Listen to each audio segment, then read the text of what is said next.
finances. La revalorisation des allocations familiales, l'extension du bénéfice de l'indemnité de logement, la revalorisation de l'indemnité de transport, le relèvement de l'indice référentiel de base, autant d'avantages annoncés par le chef de l'État pour les fonctionnaires et agents de l'État.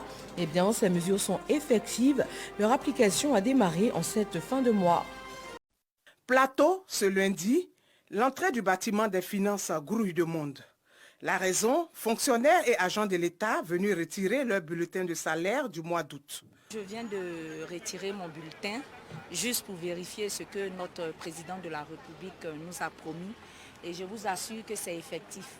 Et là, nous sommes vraiment, personnellement, moi je suis heureuse de cette augmentation-là. Hortense n'est pas la seule à avoir le sourire. C'est le cas aussi de Marius et Lambert, tous deux greffiers au palais de justice du Plateau. J'ai constaté sur mon bulletin que le président de l'agent a la parole. Il y a une plus-value, effectivement. Ce qui a été ajouté apporte un soulagement aux ménages, quand je le dis, un soulagement dans les différentes familles.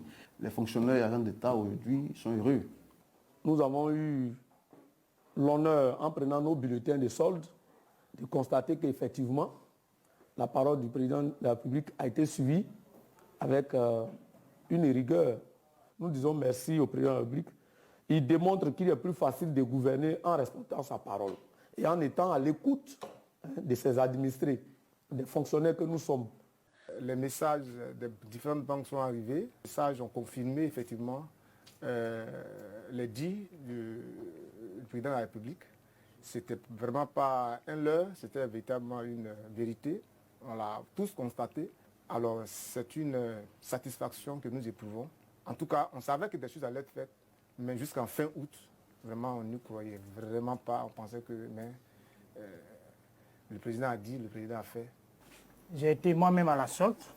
J'ai même tiré mon bulletin de solde du mois d'août et celui du mois de juillet. Je faisais partie de ces un tiers de fonctionnaires qui ne bénéficiaient pas de ces indemnités contributives au logement. Et c'est pourquoi je dis que nous sommes les heureux gagnants de cette décision, de l'effort, de l'acte généreux de son Excellence, Monsieur le Président de la République de Côte d'Ivoire. Et donc, c'est pourquoi ce matin, vous voyez qu'il y a un sourire qui brille sur nos visages. Tous les secteurs de l'administration publique vibrent au rythme de ces bonifications salariales. Vous remarquez le large sourire sur le visage, ça veut dire que les choses sont effectives. Vraiment, c'est une bouffée d'oxygène. Je voulais profiter pour véritablement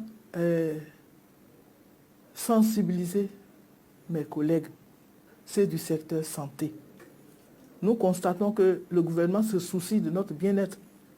Et nous, en retour, nous devons aussi faire notre part pour que les patients, que nous puissions vraiment bien les prendre en charge. C'est le 6 août dernier que le président de la République, Alassane Ouattara, a pris la décision de revaloriser, entre autres, les indemnités de logement et de transport et d'instaurer une prime exceptionnelle de fin d'année, baptisée par les fonctionnaires prime ado.